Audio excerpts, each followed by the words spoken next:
नमस्कार मित्रों, मैं आचार्य गोपाल दत्त सती आपका अपने श्री बद्रीनाथ ज्योतिष केंद्र में स्वागत करता हूं। मित्रों, 13 अप्रैल 2021 दिन मंगलवार हमारे भारतीय हिंदू नववर्ष का प्रारंभ, संवत 2078 का प्रवेश। मित्रों, नववर्ष में चैत्र नवरात्रि यानी वासंतीय नवरात्रि का भी कल से प्रारंभ होगा। कई लोगों के प्रश्न थे उसका मुहूर्त क्या होगा, कब से है। मैं विलंब से वीडियो पर बना पा रहा हूं, लेकिन सबसे पहले आपको भारतीय नववर्ष की बहुत बहुत मंगल शुभकामनाएं। भगवान आपके घर में सुख दे, समृद्धि दे, ऐश्वर्य दे, विद्या बुद्धि का वरदान दे। आपके घरों में सब लोग निरोगी हों। इस प्रकार मां जगदम्बा से मैं आप सबके लिए प्रार्थना करता हूं कि आने वाला जो नववर्ष है वह उन्नति, उत्साह, उमंग का हो, सबके घरों में ऐश्वर्य हो। यही मंगल कामना मैं आपके लिए करता हूं। मित्रों, जो संवत 2078 है, ये संवत 2078 इसमें राक्षस नाम का संवत्सर है। राजा भी मंत्री है, मंगल है, और मंत्री भी मंगल है। दोनों के दोनों राजा और मंत्री मंगल हैं। इस वर्ष की जो स्थिति होगी 2078 की, यह बहुत अच्छी हमारे ज्योतिषी गणना के अनुसार नहीं कहा गया है। 2078 का वर्ष होगा, इसमें जो सज्जन होंगे, साधु होंगे, ये संत लोग होंगे, ये कहा परेशान रहेंगे।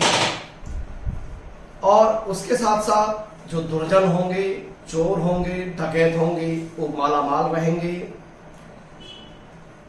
हर जगह उपद्रव होंगे, अग्नि भय होगा, विद्रोह होगा, अनेक प्रकार से उत्पात होने की संभावनाएं होंगी 2078 के वर्ष में। उसके साथ साथ वर्षा बहुत कम होने की उम्मीद है, जैसा हमारे ज्योतिषी गणना के अनुसार बतलाया गया है पंचांगों में। सूखा पड़ने की संभावनाएं होंगी, और जो अपराधी होंगे वो स्वच्छंद विचरण करेंगे। कहीं रक्तपात होगा, कहीं अग्निकांड होगा, सर्वत्र उपद्रव की स्थिति बन सकती है।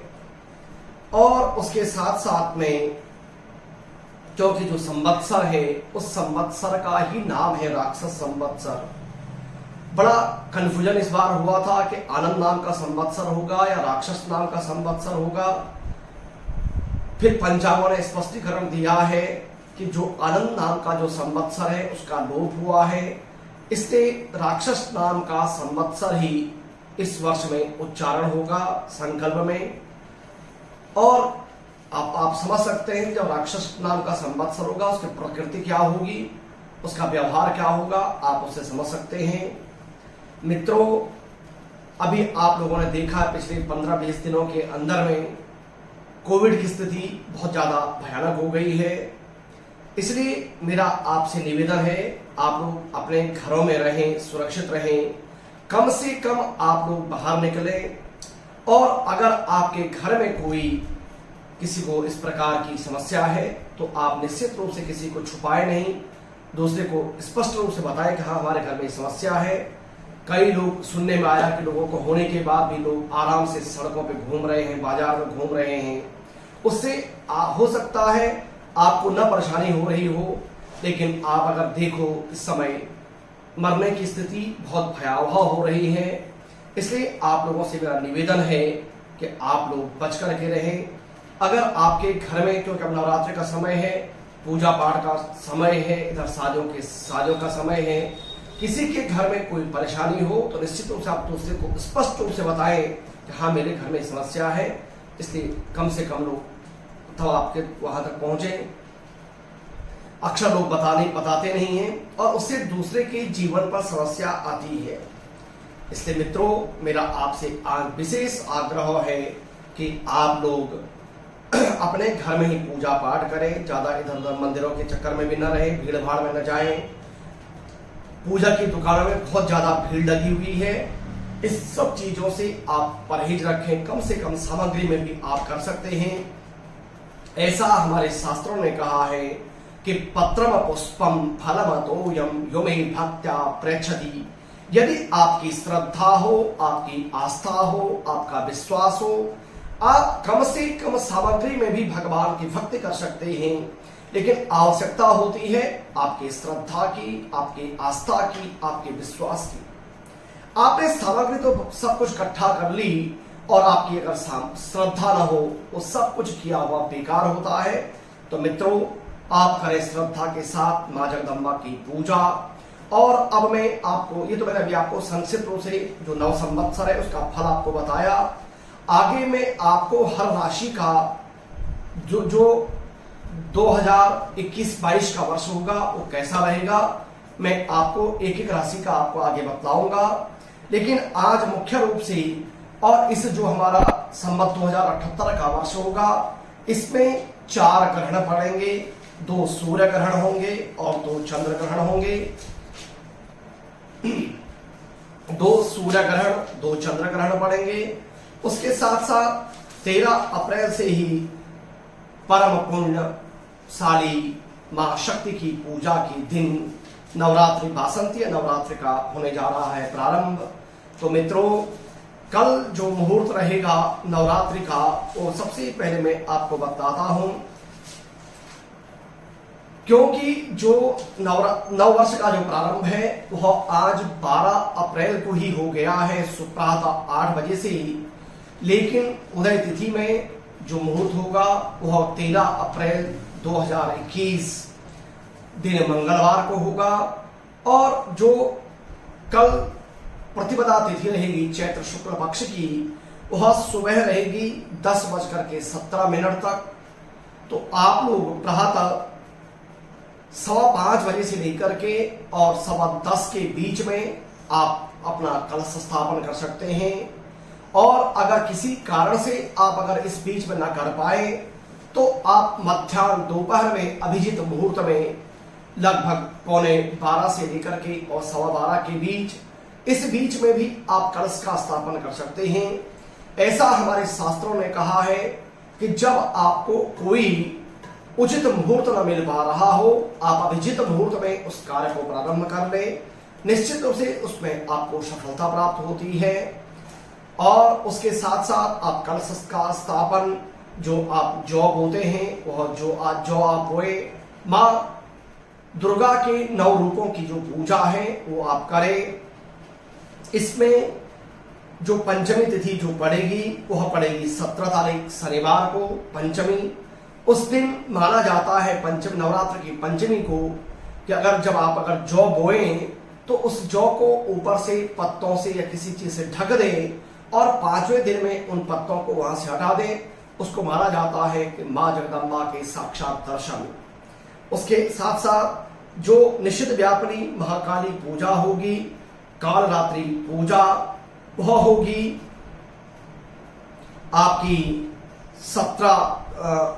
19 तारीख को, 19 अप्रैल को निशित व्यापिनी महाकाली पूजा होगी। 20 तारीख को उस दिन अष्टमी होगी। अष्टमी के दिन जो लोग व्रत करते हैं वो अष्टमी का आप व्रत कर सकते हैं। और 21 तारीख को होगी श्री रामनवमी, जिस दिन हमारे प्रभु श्री राम का जन्मोत्सव है, जन्मदिन है। मध्याह्न के समय में भगवान का जन्म उत्सव मनाया जाता है और उसी के साथ साथ में नवरात्रि का जो विसर्जन है वह विश्राम हो जाता है। तो मित्रों, आप इन 9 दिनों में मां शक्ति की पूजा करें, मां जगदम्बा से प्रार्थना करें कि सब लोग स्वस्थ रहें, कुशल रहें, निरोगी रहें। मां जगदम्बा से आप इसी प्रार्थना को अवश्य करें। और किसी प्रकार का कोई संशय नहीं है, जो उचित मुहूर्त है वह कलश स्थापन का, वह प्रातः 10:17 तक का। और उसके बाद अगर आप किसी कारणवश तब तक न कर पाए तो आप दोपहर अभिजित मुहूर्त में अवश्य कर ले। और जैसे भी आपकी अपनी श्रद्धा बन पाए, सामर्थ्य बन पाए, उसी हिसाब से आप माँ जगदम्बा की सेवा करें। निश्चित रूप से माँ जगदम्बा आपके घरों में सुख, संपत्ति, ऐश्वर्य, विद्या, बुद्धि का वरदान दे। सबके घरों में सभी लोग स्वस्थ रहें, कुशल रहें, यही मेरी सबके लिए मंगल कामना माँ जगदम्बा से। मित्रों, जो 2078 का हमारा नववर्ष है, नववर्ष में अपने घरों में बंधनवार लगाएं, अपने घरों में ध्वजा पताका लगाएं, बड़े उत्साह के साथ अपने नववर्ष को मनाएं। जैसे हम लोग जो अंग्रेजी का नववर्ष होता है उसको बड़े धूमधाम से आप लोग मनाते हो, कई दिनों तक आप लोग मैसेज करते हो, तो कम से कम अपने नववर्ष पर निश्चित रूप से एक दूसरे को आप बधाई संदेश दें, ये मैं आपसे कामना करता हूं। क्योंकि असल में हमारा जो हमारा नववर्ष है वह इसी विक्रमी संवत से चलता है, और इस वर्ष का जो हमारा नववर्ष होगा वह चैत्र शुक्ल पक्ष की प्रतिपदा नवरात्रि के दिन से प्रारंभ होगा।